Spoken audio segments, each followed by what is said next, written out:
Vivencias.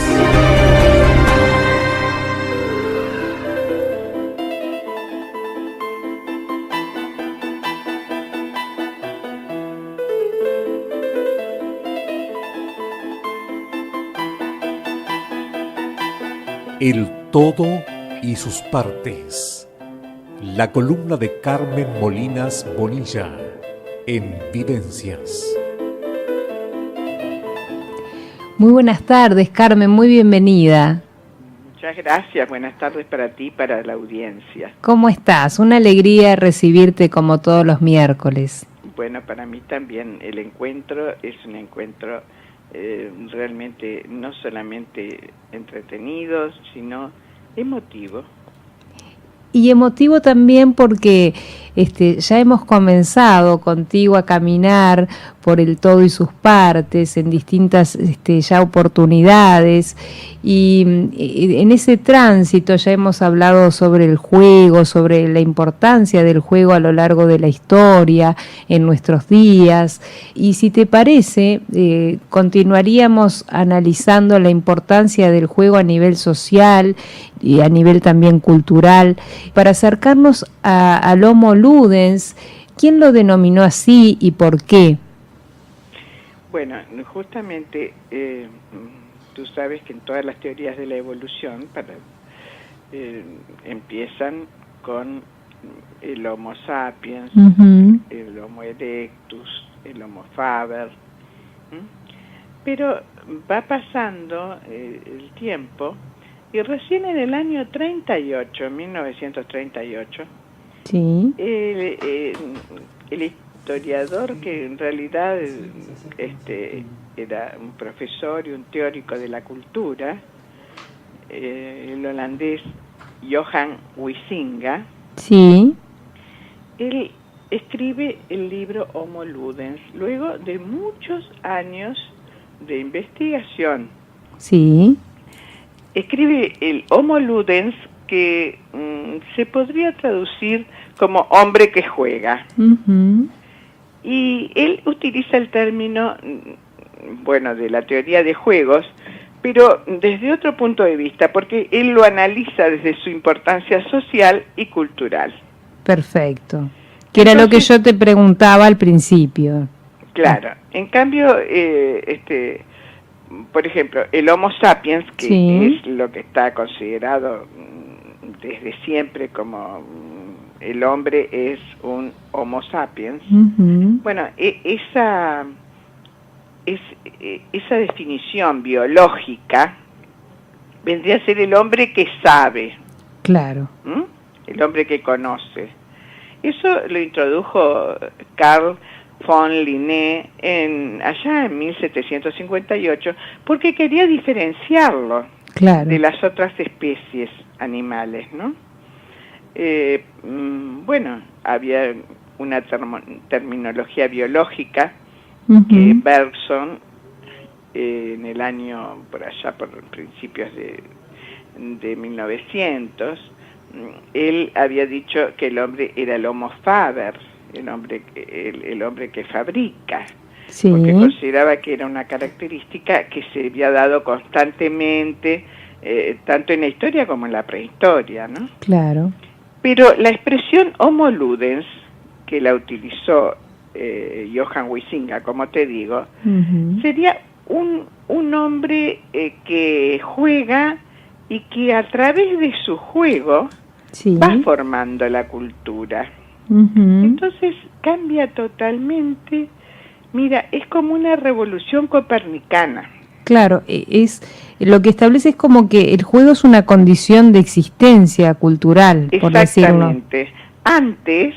Antes se consideraba el juego como una derivación de la cultura, algo que iba acompañando la cultura, se nutría de ella, pero luego de toda esta teoría del Homo Ludens, ya cambia totalmente, porque la cultura se forma a través del juego. Entonces, a propósito de eso que estás, disculpa que te interrumpa, sí. ¿no?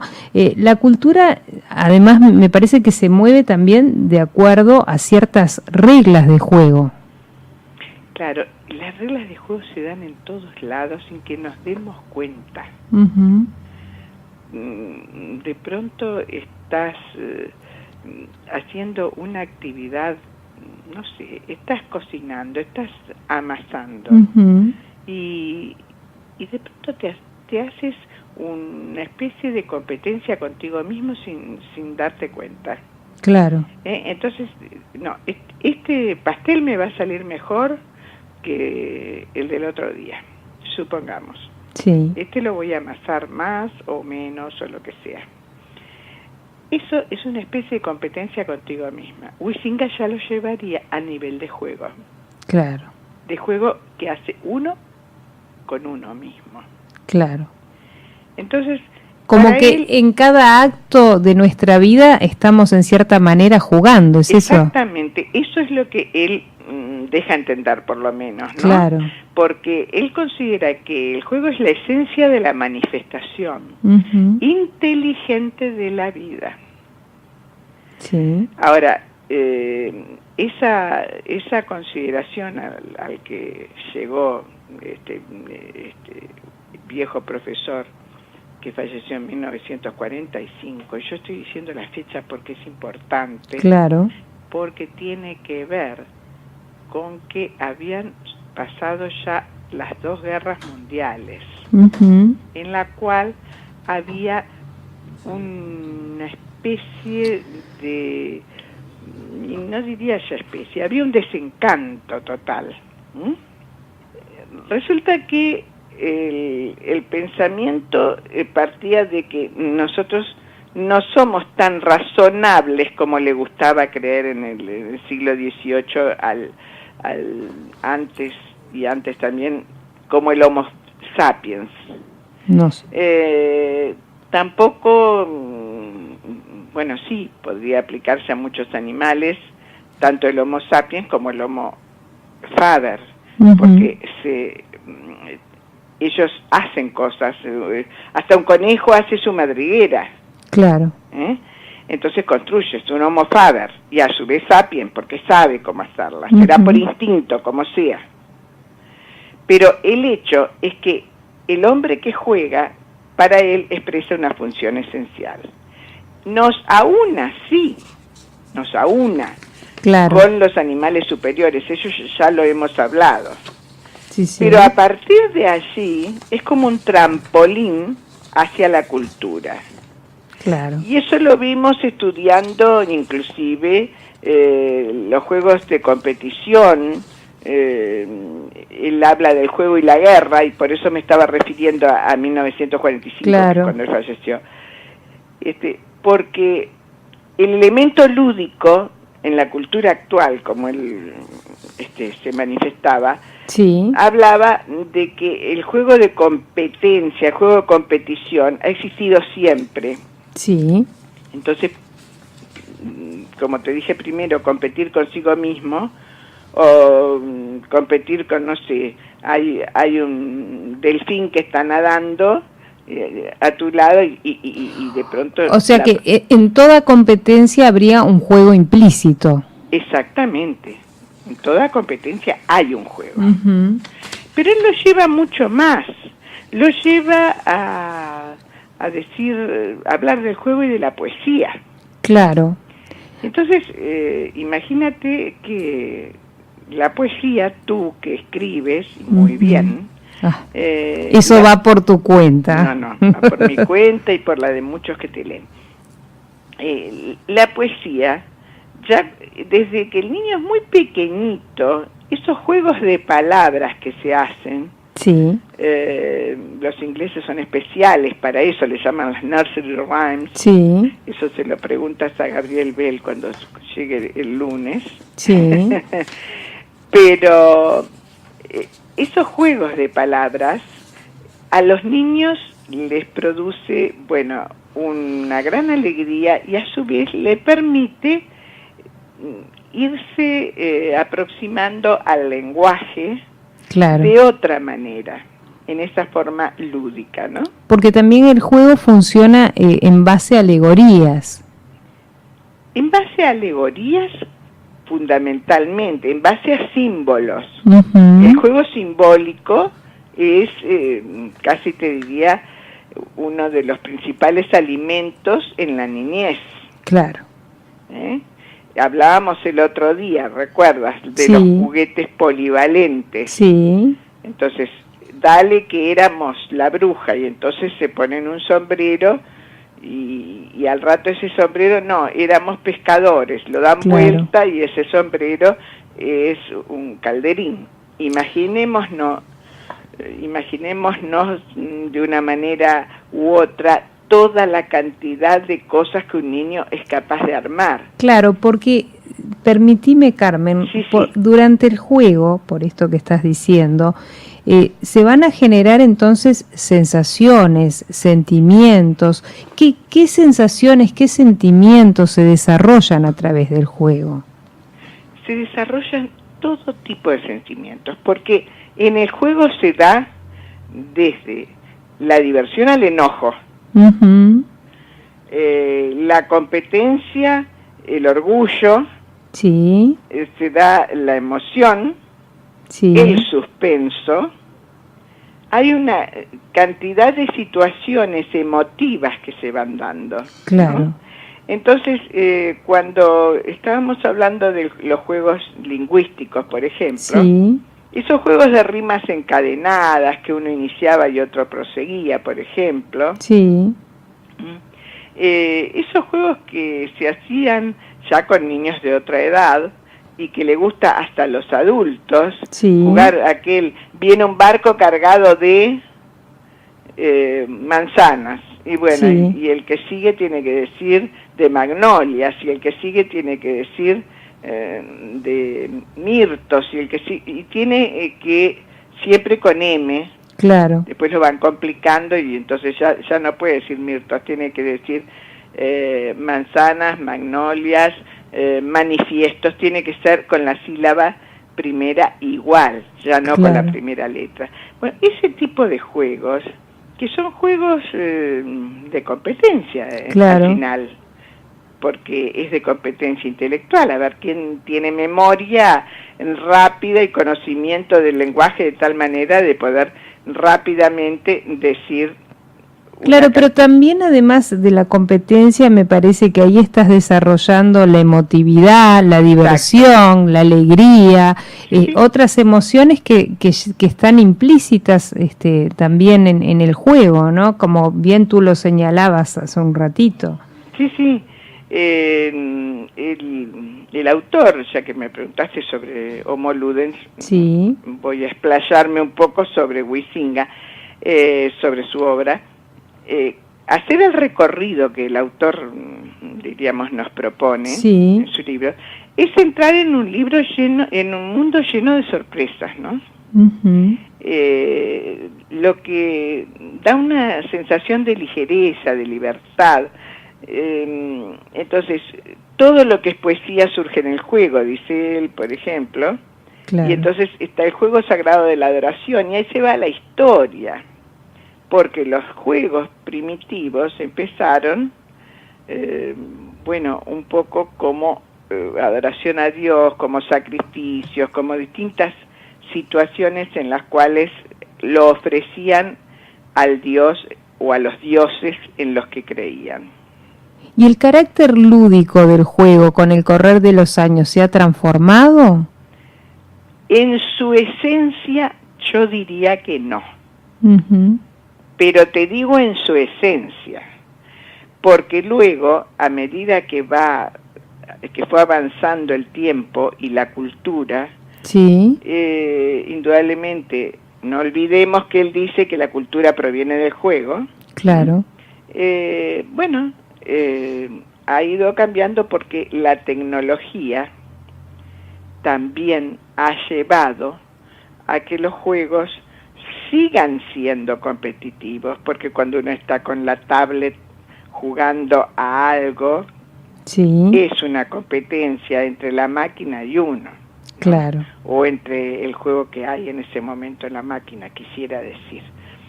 El juego no es porque sí, el juego no es un capricho que camina por ahí sin rumbo, pero ¿no? el juego cuenta con la limitación, por ejemplo, espacial, que es estricta y se rige por ciertas normas, ¿no?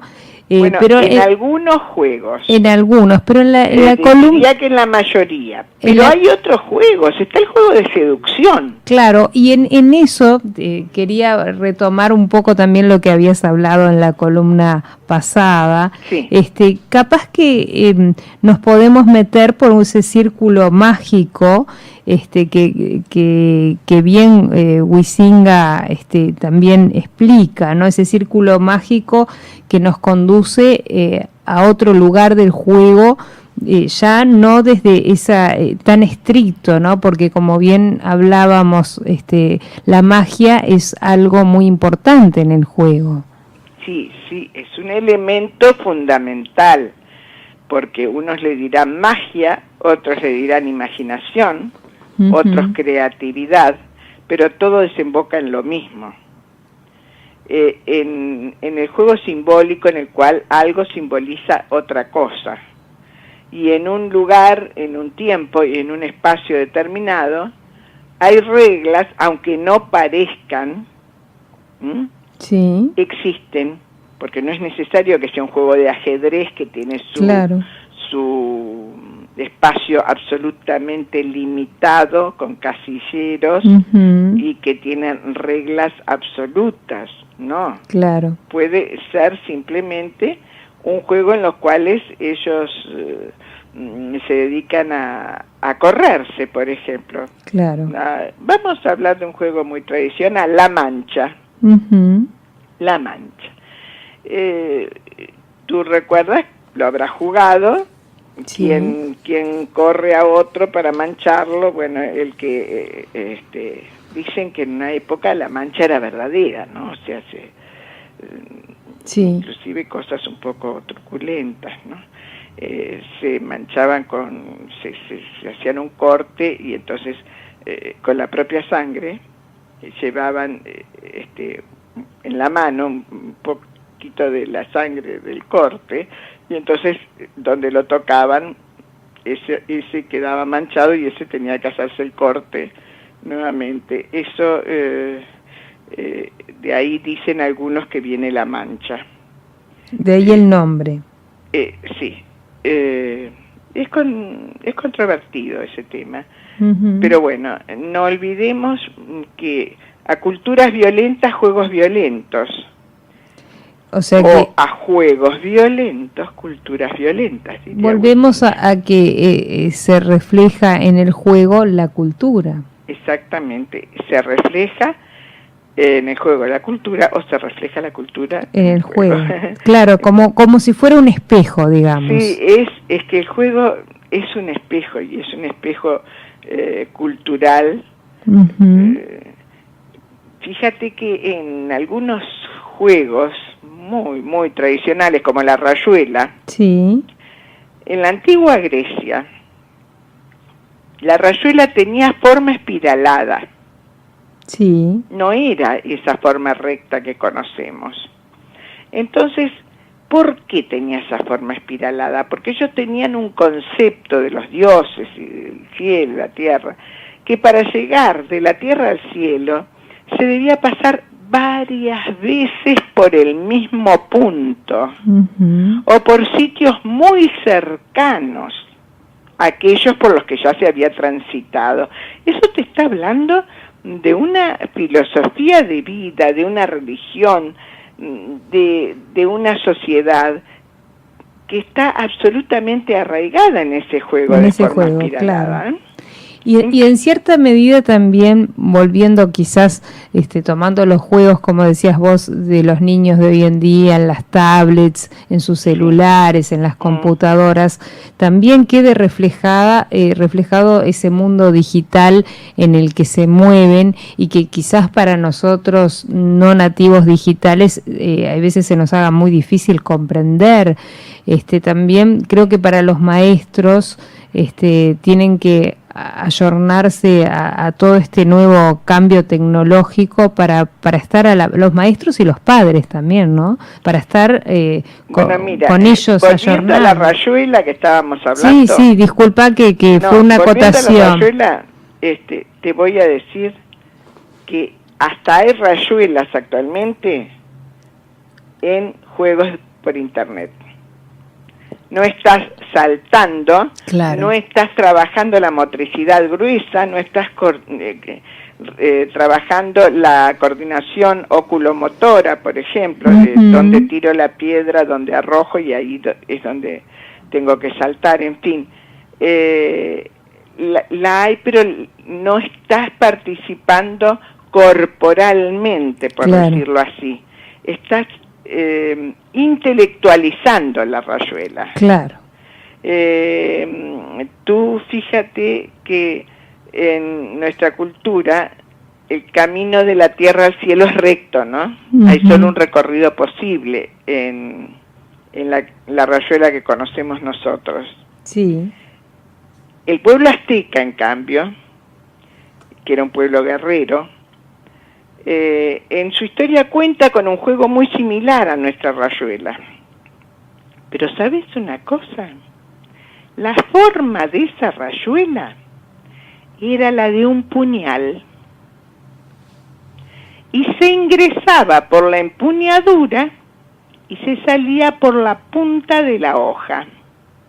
Claro. Entonces era la gloria para aquel guerrero que moría o mataba en la lucha. Claro. Bueno, en cuanto a las tablets actuales y los juegos que hoy en día se realizan los videojuegos y los creadores de los videojuegos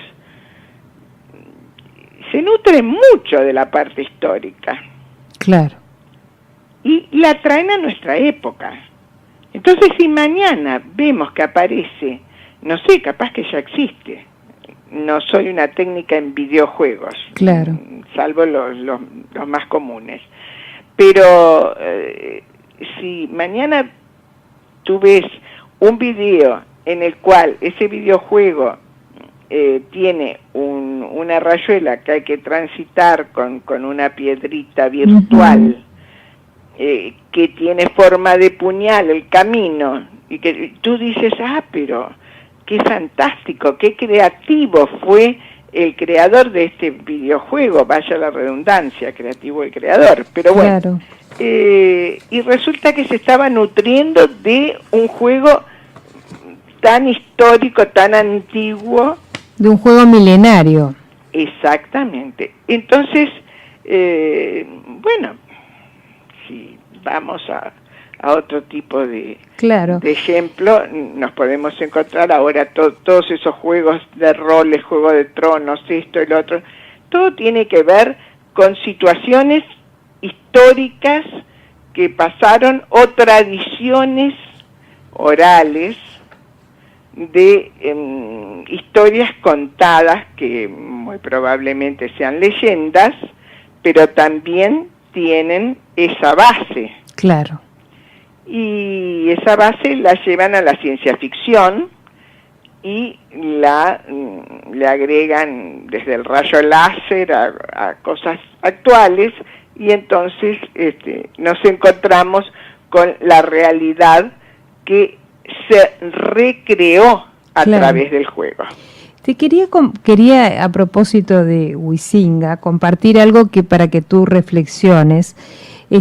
Huizinga dice: un niño que juega no es generalmente pueril, ya que tiene su importancia y su razón de ser. El juego en sí se transforma en pueril cuando el mismo aburre o cuando quien juega no sabe a qué jugar. ¿Qué opinión te merece esto? No, es exactamente, yo coincido totalmente en ese sentido.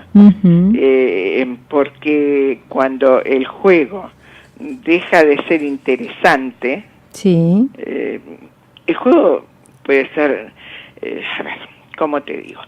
Tú habrás estado muchas veces en una sala de espera del dentista, del consultorio médico, cualquier cosa, en el banco, Y habrás visto que hay un niño que está ahí aburrido, Sí. y de pronto se pone a saltar las baldosas. Sí. Y va y viene, y va y viene. Y hace lo mismo una cantidad de veces. De pronto cambia totalmente y en lugar de saltar las baldosas, camina en círculos o corre hacia un lado, corre hacia el otro. ¿Qué sucedió? Sí. El primer juego le resultaba interesante. Claro. Cuando se aburrió, lo cambió por otra cosa. Uh-huh. O cuando la mamá o el padre o el adulto que lo llevara lo llamaron y tuvo que ir a otro lugar, a otro salón, y ahí no había baldosas como para saltar, había una moquette. Entonces él buscó otro tipo de juego. Y es un poco lo que hablábamos la vez pasada de mirando jugar a un niño de Rodó. Claro. El niño cuando está acotado en un juego en el cual de una manera u otra se le termina el interés, sí, o no se le provoca el interés por determinada razón. En aquel momento recuerdas que el niño había llenado la copa de cristal sí, de arena, entonces se terminó aquel juego del sonido. Bueno, ¿qué hace? Lo cambia por otro, y eso está hablando de una necesidad. uh-huh. Porque si no, ¿qué haría? Bueno, se sentaría quietito o hablaría con la madre, Claro. o se pondría a leer un libro, no sé. Pero el hecho es que busca recrear eso en otra cosa. Y eso es todo un verdadero ejercicio de creatividad, que está promovido por el juego. Claro. Ahora, Huizinga, cuando habla de que se transforma en pueril, es cuando el chico sigue porque no tiene otra cosa que hacer. Uh-huh. No hay forma en ese momento, espacial y temporalmente está como, diríamos, prisionero de una situación. Claro. Y bueno, y entonces ahí lo hace como sin ganas, y ahí sí es un juego pueril, es banal. Claro. No, pero no sé. Es importante, me parecía importante resaltarlo porque como padres o como maestros o como desde el lado que tengamos contacto con los niños o como tíos o abuelos, no importa, me parece que esta situación alguna vez la hemos enfrentado, de estar jugando con un niño y que de pronto pierde el interés. Claro, el interés Sí. en el juego y uno no sabe cómo seguir porque vemos que el niño ya se aburrió. Y es Lo muy... mejor, perdón que te interrumpa, Si no, por favor. es seguirlo al niño, Uh-huh. porque el niño solo sabe salir. Mira, con respecto al juego, nosotros como adultos, a pesar de que estamos jugando todo el tiempo sin darnos cuenta, Sí. desde juegos de poder, juegos de seducción, juegos de cortejo, juegos agonales que le llaman, que son el juego de la fanfarronería, de la burla, juegos de agudeza, de destreza, todo lo estamos haciendo permanentemente como adultos. Claro. Pero el niño en ese sentido nos lleva años luz para enseñarnos a jugar. ¿Por qué? Porque él no está todavía contaminado, no está acotado por la censura. Claro. Entonces, es que tendríamos, hay que seguir al niño. Tendríamos, claro, que seguir al niño. Estamos en los últimos minutos, Carmen, Sí. de la columna. Me gustaría que la cierres tú, de acuerdo a lo que te parezca pertinente, de acuerdo a lo que venías hablando. Bueno, yo te diría que el juego extiende sus manos y sus pies hacia todo lo que no es él. Sus manos. Tiene un alcance increíble. Es largo, es ancho, es enorme, trasciende los tiempos, trasciende los espacios, y al final termina estando en cualquier lugar donde haya un ser humano, ¿no? Claro. Y no es porque sí. No es ese botecito sacudido por las olas, que está a la deriva. No, el juego refleja, y como bien dijiste tú hoy, En un momento me hablaste de espejo, y sí, ese espejo, y como buen espejo refleja quién se le pone enfrente. Qué interesante lo que estás diciendo, ¿no?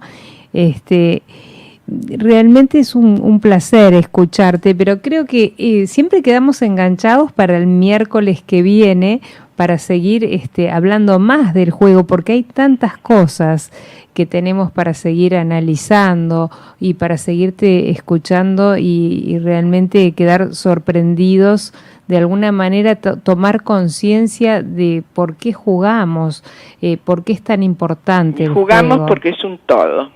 Porque es un todo. Y nosotros somos las partes de ese todo. Pero todo, jugamos porque es un todo. Es increíble, ¿no? Tomar conciencia del por qué jugamos, ¿no? Y tan importante ese tomar conciencia para jugar cada vez también más comprometidos en ese juego, y ¿no? mejor. Y mejor también. Y con ética. Qué importante. Porque acuérdate que a culturas violentas, juegos violentos y viceversa, acuérdate del espejo. Claro. A juegos individualistas, culturas individualistas. Y atención, que en este momento se vive la cultura individualista. Uh-huh. Y el niño y la tablet es individualista y te diría también hedonista, ¿no? Porque en una sociedad que busca satisfacer, no lo digo como crítica, sino como algo que sucede, satisfacer todo y en forma inmediata también, sí, ¿no? Es la inmediatez, no sé si tanto el hedonismo, porque para hablar de hedonismo tendríamos que, sí, no, tendríamos que extender, pero es una característica de este siglo a mi modo de ver. Pero creen que viven en el placer, que es diferente.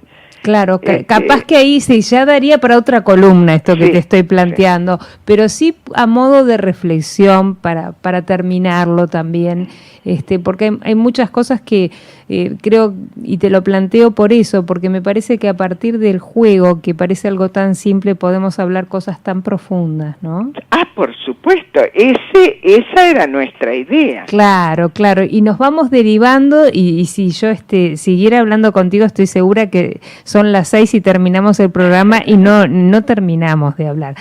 Carmen, ha sido un inmenso placer, como siempre, recibirte en tu columna El Todo y sus Partes. Es maravilloso escucharte y es muy grato para la audiencia y para mí estar compartiendo este espacio contigo. Bueno, muchas gracias. Será hasta el miércoles. Hasta el miércoles. Un beso y muchas gracias por tu tiempo y por tu conocimiento. Gracias a ti.